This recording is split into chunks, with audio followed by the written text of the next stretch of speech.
Marianne Binneti, and I have my weeding bucket here. But this is a very shaded border. I call it planting in the petticoat zone because it's shade-loving perennials and ground cover plants that grow well under the skirts or the petticoats of Japanese maples, azaleas, and rhododendrons. But because it is early June, I have my needle nose clippers ready, and it's time to do some deadheading or cleanup in the border, in a shade border, in early summer. Because let's start with these beautiful little blue flowers here. This plant is a perennial plant that comes back every year. It is called Brunnera. There's many forms of Brunnera, but what it's known for mostly is in the summer it has these beautiful leaves here. They're kind of heart-shaped with silver splotches. Now you're going to see other Brunneras in my garden that have a lot more silver in them and more veining, but this one, sometimes it's called Siberian bug gloss, another name for Brunnera, has these long sprays of blue flowers in late spring. Now you can see that a lot of these are done blooming, just the tips are left in flowers. So I'm going to get in here and cut back. Sometimes you can reach down low and pull the entire stem out. These faded stems of blooms.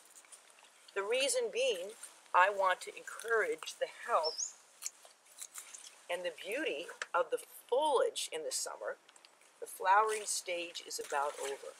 Now, if I don't get in here and get this job done, the plant is not going to die. It's just going to not look as good. And to tell you the truth, the Brunnera will also set seed all over in this bed. I have enough Brunnera in this shaded area. So, right next to the Brunnera is another one of my favorite shade garden plants, the hellebore. Now this, you can see from the flowers, was, clip this out for you, a double flowering purple hellebore. I enjoyed the flowers for about 3 months. I even floated some of these blooms in my bird bath, but it is now time to make sure all the flowers are gone, because this is what happens. You see, cut this leaf and show you here. Sometimes the leaves of your hellebores will get leaf blight disease, and to discourage that, you want to get down in here, follow the stem of the old blooms, and remove the stem and the old flowers of your hellebores in early summer.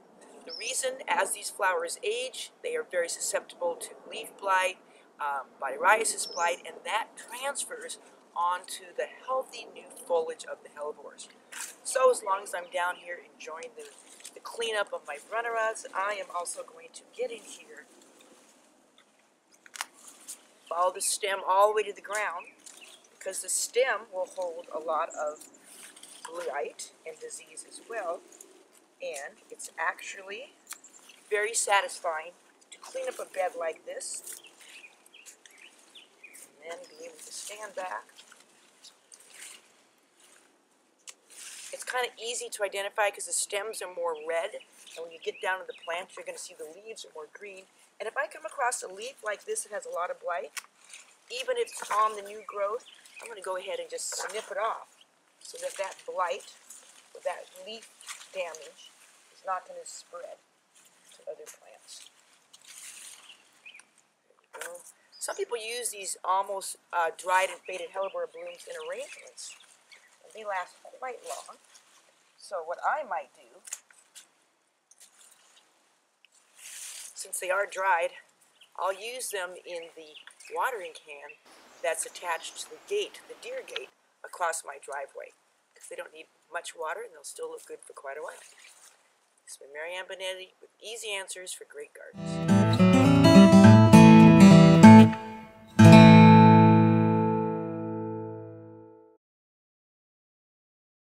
If you enjoyed these gardening tips, subscribe to our channel so you can get updates on new videos and stay in the know about all things gardening.